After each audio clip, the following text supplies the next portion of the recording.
Swayam Prabha. Digital India. Educated India.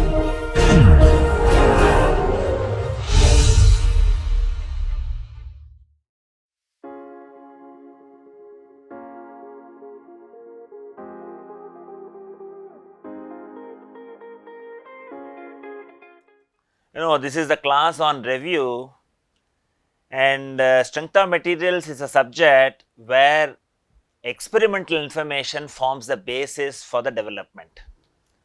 With the modern multimedia facility, we are in a position to integrate the experimental information along with theoretical development. So, you have seen thought experiment, actual experiment all along the course. Okay. And even though we discuss several other things as part of the course, you should keep track that we confine our mathematical development only to slender members. You should never lose track of it. And a slender member in general can transmit 3 forces and 3 moments. And if you have a force like this, you call that as a shear force. And then if you have a moment like this, you call this as a bending moment. Now, you know what is the kind of distribution that you have in the member, and the values of the magnitude of shear force, bending moment, and also the bending moment in the other plane, all that you get from your course on rigid body mechanics. If we want to find out how this cross section develops a resistance for supporting this shear force or a bending moment, we have to come to deformable solids and then find out what the variation is. And we have also seen that you can have a shear force in this direction, and you can have an axial force, and we have also done twisting, and you essentially do in your rigid body mechanics a shear force diagram, bending moment diagram, axial force diagram, or twisting moment diagram. All this is to find out along the length of the member which cross section is transmitting the maximum of these values and which cross section is the worst affected. So, for that cross section you have to find out the stresses and then look at the theories of failure and find out whether the cross section that you have decided or the material that you have chosen can bear this. And to recognize that a slender member will transmit force and a moment, even though they have not considered all these 6 components, the basic idea goes to the credit of Bernoulli and Leibniz. They are all around 1700. Okay. And we ask the question, what is the typical variation of stress in these members? And even before I do the mathematical development, I have shown by inference, by looking at the photoelastic fringes, when I have this color is very constant over the width, we said that this is transmitting a uniform force. Okay, the resistance is uniform, and the moment you come to bending, you have fringes which are of equidistance, and we said that it is having a linear variation. And before we looked at bending, we saw the torsion. We found that the shear stress is varying linearly over this section. That is very important. See, this surface is free, and the moment you come to bending, we also find that stress is varying linearly. For all these 3 problems, we have looked at uniform cross section. It is transmitting only one of them. If it is transmitting axial force, it is transmitting only axial force. If it is transmitting twisting moment, it will transmit on a shaft of constant cross section. And then for a beam, we have also looked at, among the several ways of beam bending, we carefully chose the beam under pure bending, so that it transmits only the bending moment. And we have also developed certain important relations. Okay, you have this as a torsion formula. So, you have now the knowledge what is mt by ip equal to tau z theta by r equal to g phi by L. This is valid for a constant bending moment and a constant value of the cross section. Okay. So, similarly, you also know the flexure formula. In fact, your next course on design of machine elements can be done only with these two expressions. Fine. And once you look at the axially loaded member, the celebrated relationship is what is the extension?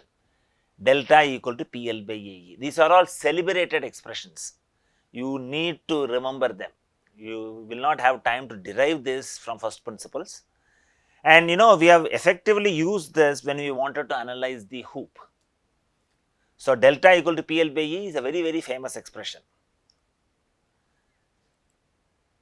And we have been able to do this with important idealizations. We have said it is small deformation. The moment I say small deformation, we apply the equilibrium requirements to the undeformed configuration. That is very, very important. Material is homogeneous, elastic property is same at every point. That is why I have shown multiple points shown. It is homogeneous, properties are same at every point. And you understand this with a contrasting example. If I have a concrete cylinder, it is heterogeneous. If you go and see how they mix concrete, you will know they will have aggregates, they will have cement, they will have sand. It cannot be homogeneous, okay. Because we find it difficult to handle a heterogeneous material, we also idealize it as homogeneous. And I have said with modern developments in experimental analysis, with rapid prototyping and three-dimensional photoelastic analysis, you can analyze even a heterogeneous material, maybe come out with better material models. And we have also made a very interesting and important idealization: material is isotropic. Elastic property is same along any direction. I have repeatedly said extrusion, a simple metal processing process, it introduces alignment of the grains. So, it disturbs whether it is being isotropic or to an extent orthotropic. Okay. But we close our eyes and then say that it's easy for me to develop the mathematics if I consider this as isotropic, and maybe do a tension test by taking the specimen along the fiber direction where the grain is elongated, use that as a property for predicting its failure. So, we have found a way to wriggle out in practical situations. And another very important aspect is we have made a very, very fundamental and important idealization: material is an elastic continuum. Otherwise, you cannot say delta x tends to 0. You cannot do that mathematical step. And in reality, you have voids, you have cracks, all that is taken care of in another development of mechanics called fracture mechanics. Okay. So, idealizations are very, very important. Without idealization, we will not be in a position to do. And in order to do all this, we started with a very simple experiment of taking a material and then elongating it with different cross sections. And we plotted the load deflection. You are getting one graph for each of this material. Okay. And even though this is an observation done by Robert Hooke, the fundamental convenience of this is, by looking at a spring, he was able to visualize that all the engineering materials also have elongation, because you have to graduate from rigid body mechanics to deformable solids. So, from an ideological point of view, this thinking was very, very crucial. But plotting this load versus deflection and observing this as linear was also very important, but is inadequate. Okay. Because when I have to characterize a material, I have to have thousands of tests. In fact, infinite number of tests you may have to do, which is impractical. You will have to have minimum number of tests so that you can characterize the material. And we have also looked at, that credit was given to Bernoulli, and for the same 3 different cross sections, if you plot the graphs differently by plotting change in length divided by original length and plotting force divided by area, For all these three different cross sections, you had only one graph. And you should also understand that this is restricted to only 0.1% of original length. If you have really taken a material and done a tension test, you want to mathematically express it for the complete range, strength of material would not have progressed. You have to look at from the practical point of view that our operating conditions require we apply very small load. I cannot live in the comfort of rigid body mechanics. I have to bring in deformation. So, that's a first baby step, bring in small deformation. You could solve a variety of simple problems. And you should also appreciate a simple change like this, it took his entire lifetime. Okay, this was his final paper. Bernoulli, he is also credited with the beam theory. Fine. So, some of these developments look very simple now, but they are very difficult, and you have to look at, people have burned their fingers, looked at practical situations, looked at nature, and you need to have mathematics also developed. So, things have happened in different points in time. Okay. And when they were doing this development of strength of materials, photoelasticity was not available to them. It was also happening parallelly. It became very prominent only in the 1930s. Okay. Now, you have the advantage. I have used photoelasticity as a vehicle to appreciate various concepts through inference. And in order to develop the mathematics, we also developed new mathematical entities. We developed what is known as a stress vector.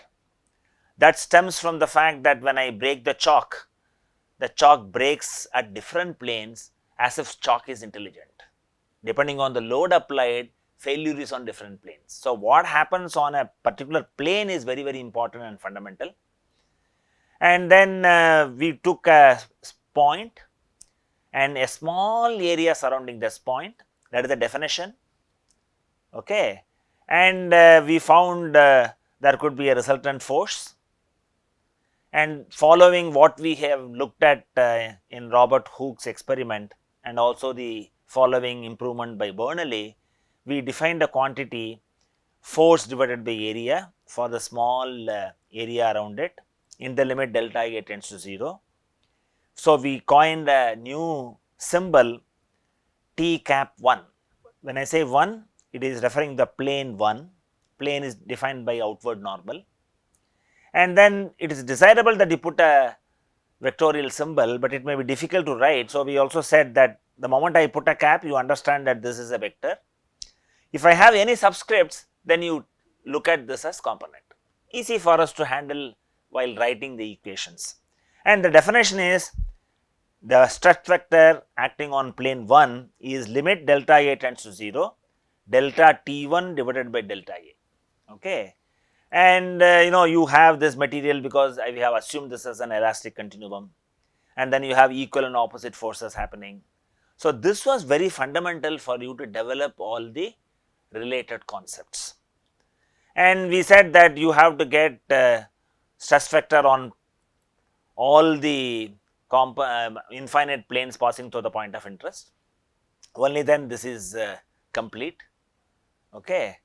And we have also said I will cut a special plane which has outward normal as coinciding with the x direction, and we have defined new components sigma xx. When I say sigma, it is denoting a normal stress. You have two subscripts. The first subscript refers to the plane on which it is acting. The second subscript refers to the direction in which it is acting. And in books, they may also call all of this as tau. You have a special symbol. When I put sigma, it is always denoting a normal stress. And when I have tau, this denotes a shear stress acting on the surface. So, you have the plane and the direction, and at this stage it appears as if it is too complicated, you need to get infinite number of quantities, and Cauchy showed that it is enough that you get this stress vector on any three mutually perpendicular planes Tx, Ty and Tz. If you get, you can get stress vector on any of the possible infinite planes passing through the point of interest. Okay, that was the very important mathematical development. And you have these components represented in a cube, and I have also said this is for representation purpose. The cube has 0 dimensions, okay, and you should know how to write these quantities. And we have also discussed, on a positive plane positive direction is positive, on a negative plane negative direction is positive, and this goes to the credit of Coulomb. And I have also summarized that this has 0 dimension, okay. It's a representation, what happens at a point of interest. And so formalized stress tensor in 1822. So we are in the 200th year, okay, we are learning this course. And the Cauchy's formula takes a tetrahedron and then in the limit shrink it to 0, and we have developed it by invoking the equilibrium conditions. In fact, we have got this as with respect to this column, but we wrote it like this because it is easy for me to write it in a matrix form, and we have utilized the concept of equality of cross shears to write this. See, in strength of materials, it is very difficult to develop the subject without looking at what is the future development, fine, because it is not in a sequence. Certain concepts have to be introduced even before we derive and prove it, okay. But we have definitely shown by looking at the moment equilibrium that you have tau xy equal to tau yx. So, the idea is, for any plane of interest, I can find out the stress vector. To do this, you get this, and this you call this as a stress tensor. Okay, stress tensor is a consequence of our requirement to find out stress vector, and stress vector is the one which is going to help you why the chalk fails at different planes, fine. And then we also recognize that stress tensor is a tensor of rank 2 and all that. And normal stress was something easier to perceive. So, people were able to understand what is normal stress, which we have looked at from a simple tension specimen. And we have also defined force divided by area as this value. And I have always emphasized, in the mathematical development, we idealize the deformation picture and directly evaluate the component. It will appear only like a number, but you should have the practice how to recognize that this as a tensorial quantity. Always write it in a matrix like this. That is a training, because I have this as the y axis, I have f by a as the component, which is sigma by component here. And people found it difficult to appreciate what is shear, and one simple experiment is you punch it. So, you have this outer surface, okay. So, I have force divided by area will give you this shear, and this was introduced by Parent in 1713, and we have also seen it was extensively used by Coulomb, okay, developed the idea further. And when you have this basic stress tensor, I will have this shear component shown in the diagonal elements. Like I have shown this f by a here, area definition is different. This is the area contributing to the resistance of axial force, and the complete area forming the perimeter is forming the area resisting the shear. The idea of what is shear, you can very well comprehend by this punching experiment. And we have also looked at how do I represent this graphically, because in early days graphical information was very strong. People did not have calculators and computers, so they were making assessment based on graphical appreciation. And one of the simplest way to represent them is a polar plot, and we have seen what is a polar plot for normal and shear stress. You have the expressions FA by sin square theta, and you have this for each of the planes, how the normal stress is plotted.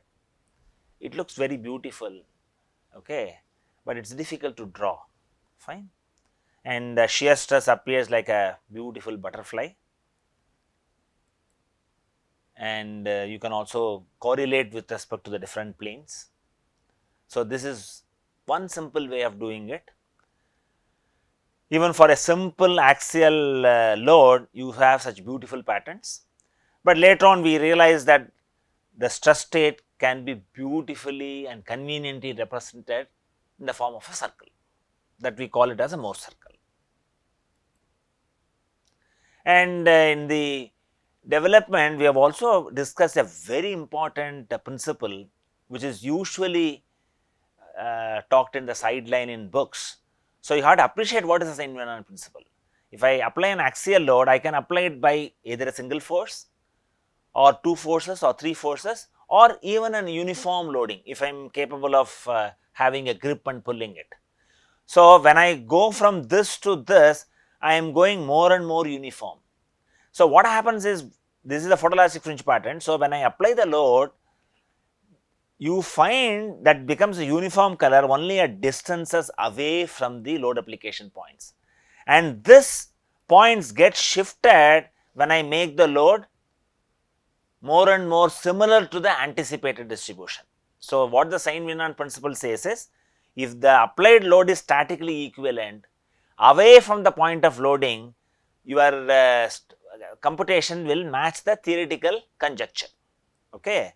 And you do not have this readily available in books.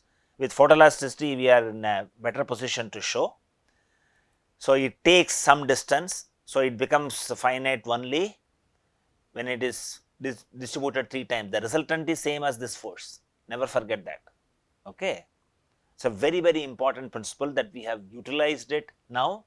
Even in your future courses, you will utilize this Saint-Venant's principle. And I have also emphasized that you should have a smooth transition from mathematics to engineering. So, when I say that stresses are functions of x, y and z, suppose I say for discussion purpose it is a function of x and y for me to write simple diagrams. When I say sigma x in this phase, it will vary as sigma x plus dou sigma x by dou x delta x when I move by delta x.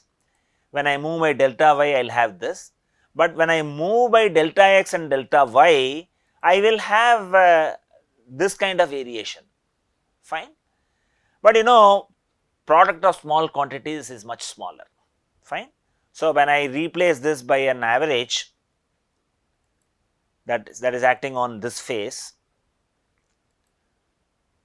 I can represent it like this, and I can also take this as an average and represent it like this. Even though in reality this is what happens on this phase and this phase, since our interest is to find out the equilibrium along the direction, it is convenient if you drop off these two terms, which is not going to affect your mathematics in any form. This is easier to write, and this is how we wrote it for all the other directions when we had all the stress components acting. And we did develop equilibrium conditions, and the equilibrium conditions appeared as differential equations, mainly because this is a deformable solid. So, I can have infinite possibilities of subsystems, and if I solve the differential equation, the equilibrium condition is completely satisfied.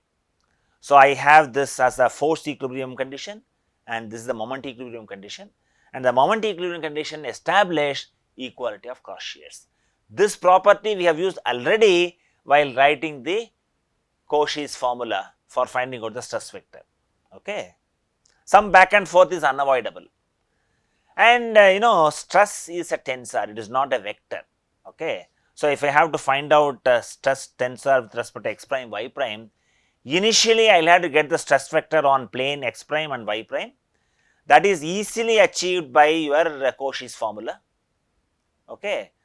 So, by using Cauchy's formula, you get this vector, then transform this vector by vectorial transformation. So, you have to do that transformation 2 times. Okay. And we have this stress vector Tx prime, and this is simply your rotation matrix. Rest of it is mathematics is simple. You should write the rotation matrix properly. Okay. And this is how you have done the vector tensorial transformation. The second stage is a vector transformation. Okay, and when you do this, you get long expressions.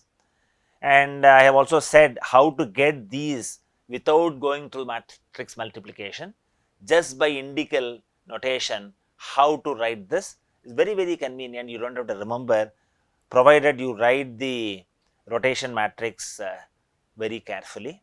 The question is whether you have to have minus sin theta here or minus sin theta there. That is where the confusion will come.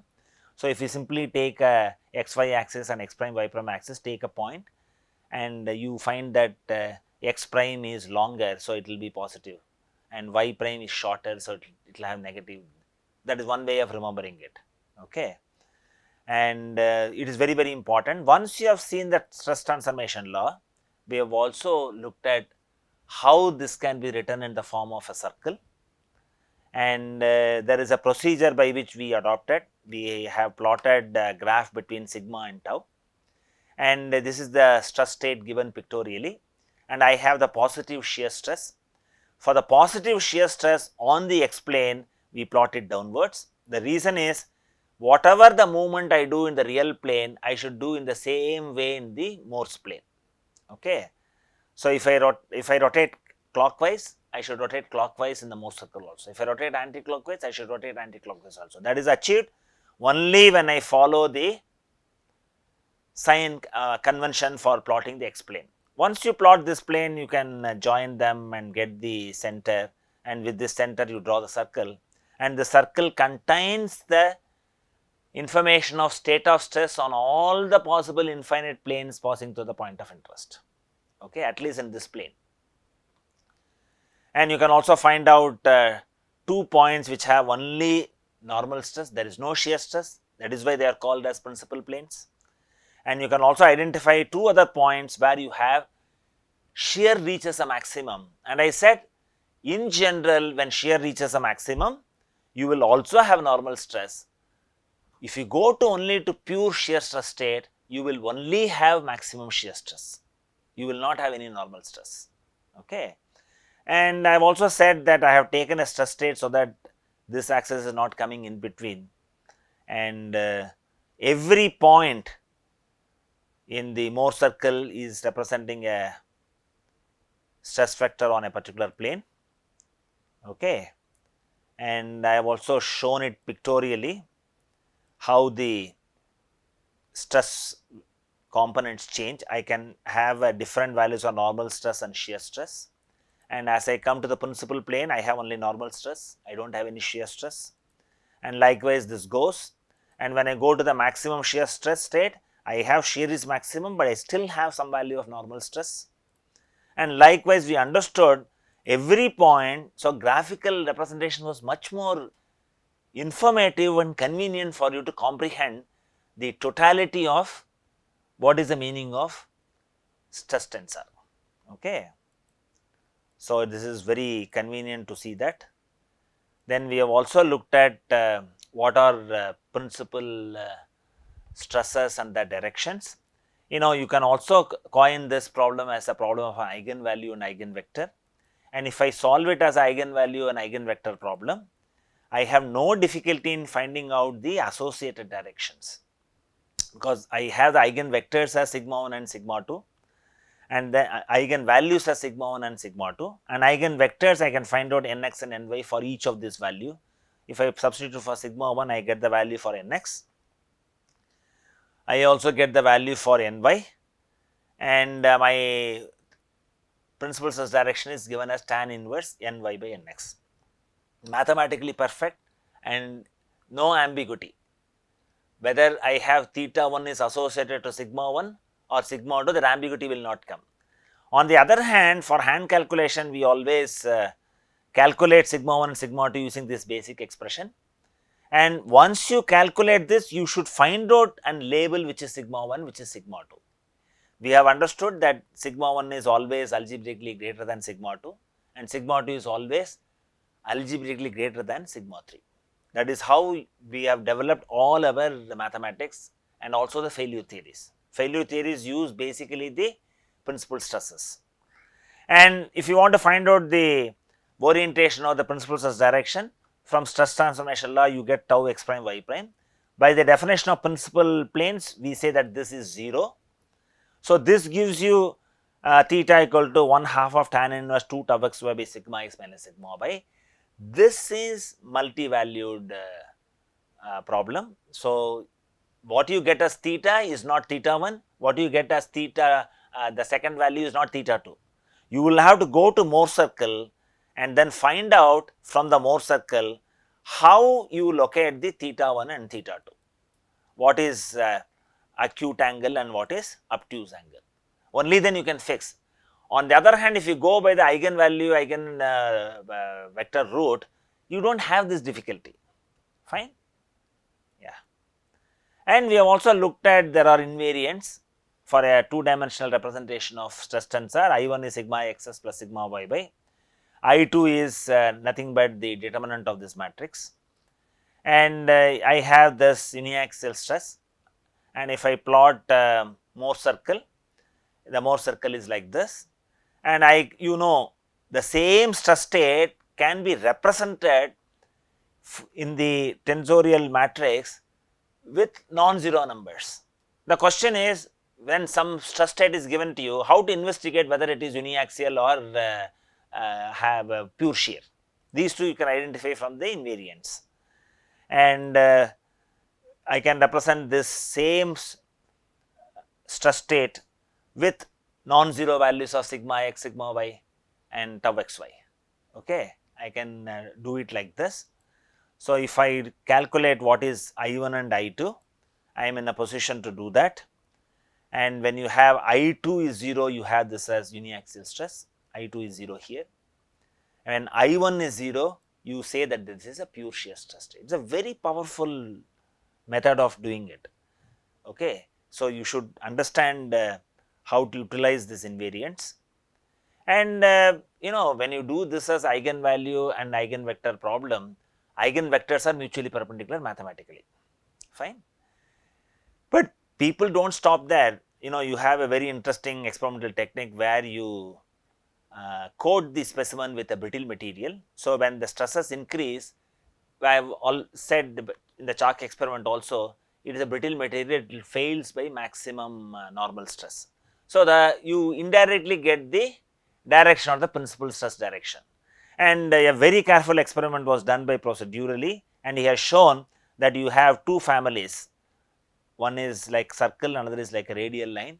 So, that established experimentally also that principal planes are mutually perpendicular. It is very, very useful information.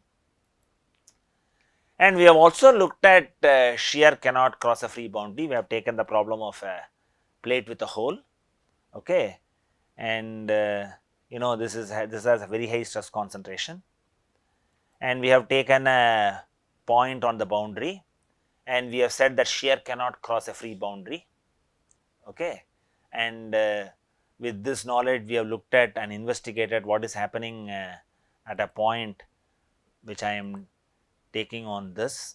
We have taken 2 points, one is this point and another is this point, and it is not a loaded boundary. When the boundary is not loaded, you say it is a free surface, and on a free surface what can exist, okay. And I have taken this small segment, I have taken a point here, and we have shown that what component of shear stress, okay, cannot exist. On that basis, we have said that you cannot have shear stress on that boundary, but you can definitely have a normal stress, okay. You can definitely have a normal stress, and when I have this, the circle is easily representable by a polar coordinate. So, when I do it in a polar coordinate, what is this component of stress? This component of stress will be sigma theta theta. So, sigma theta theta will exist, and you will not have sigma r and tau r theta, they go to 0, and that is what we have seen on this point, and we have seen it on another point. You can also repeat it for any point on the boundary, okay. These are all very, very important concepts. Books do not pay attention on all this. The concept of free surface is very essential when you want to write the boundary conditions. and when you want to solve the problem numerically using finite elements, you need to apply the boundary conditions correctly. And we have also taken a problem of a pressure vessel, which is very common, and you could do this from your strength of materials knowledge itself. And we have got the expression as Ft as PRB, and when you divide by the area, you get the stress, and we call this a hoop stress, PR by T. And even by inference, I have shown I have a thin hoop subjected to internal pressure, and this is a specimen subjected to axial tension.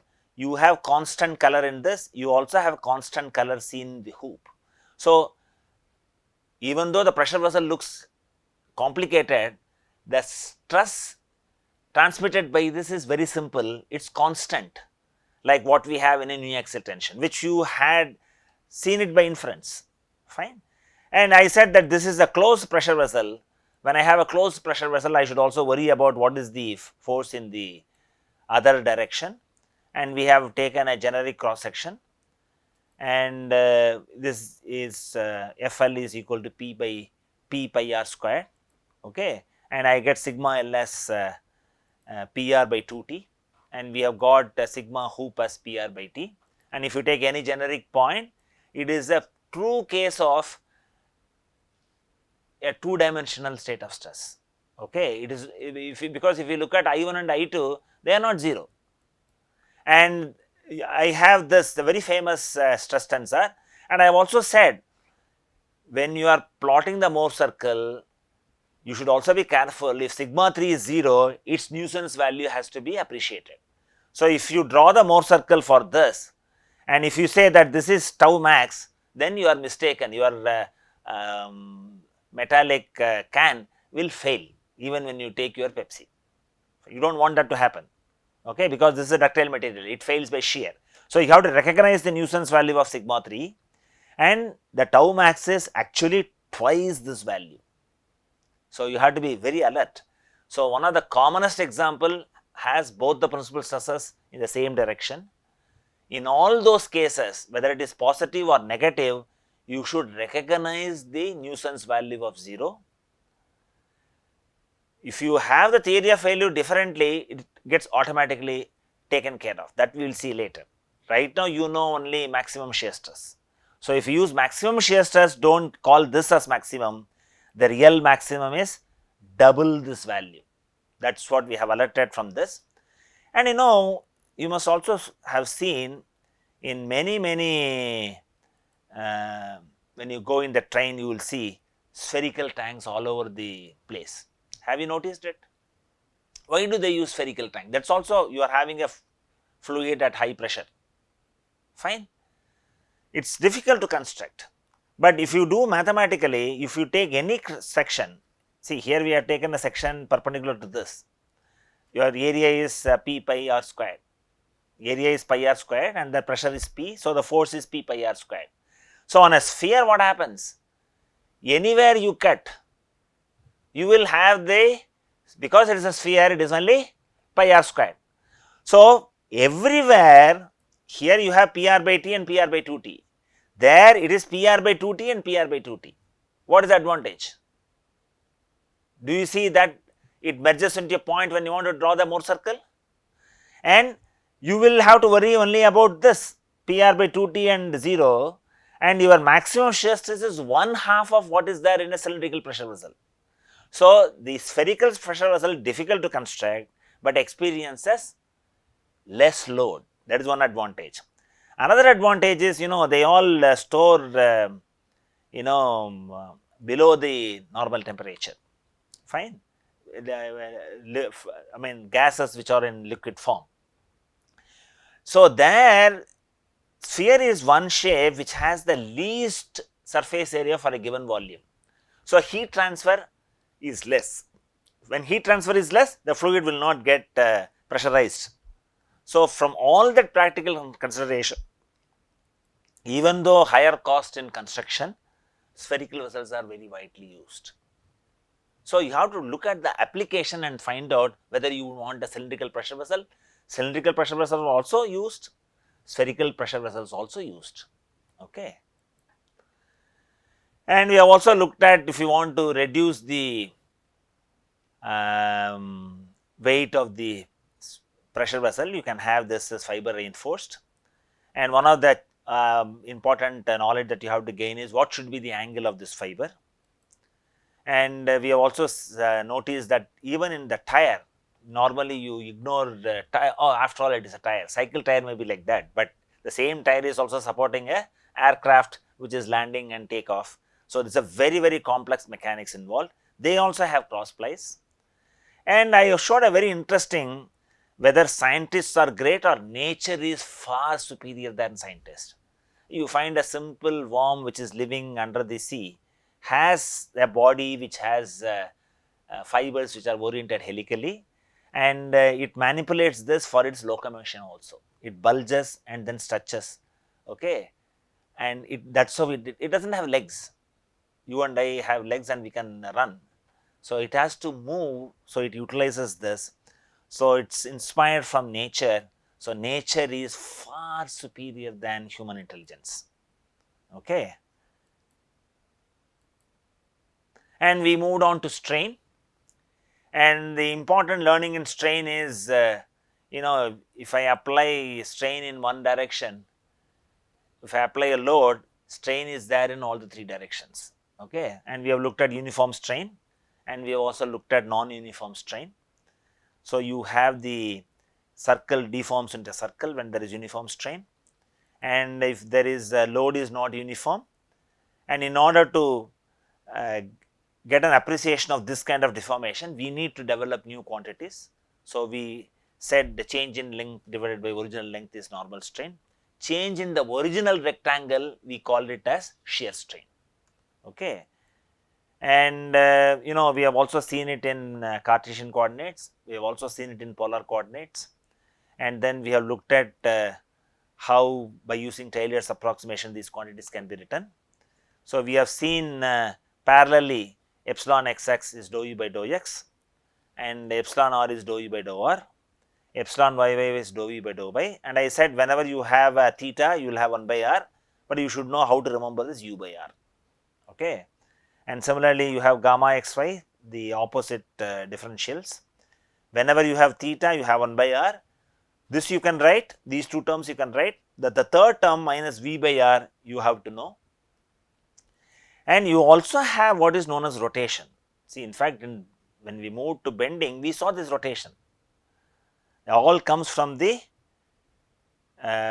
displacement quantities, gradients of the displacements used suitably. And we have also noted a very interesting relationship between the displacement gradient, strain and rotation. When you have small deformation, this can be put as sum, that is sum of a strain tensor and a rotation tensor. Okay.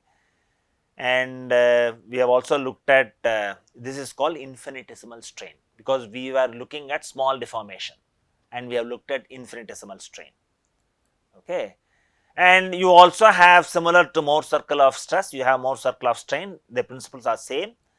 Only thing is you have to put gamma by 2.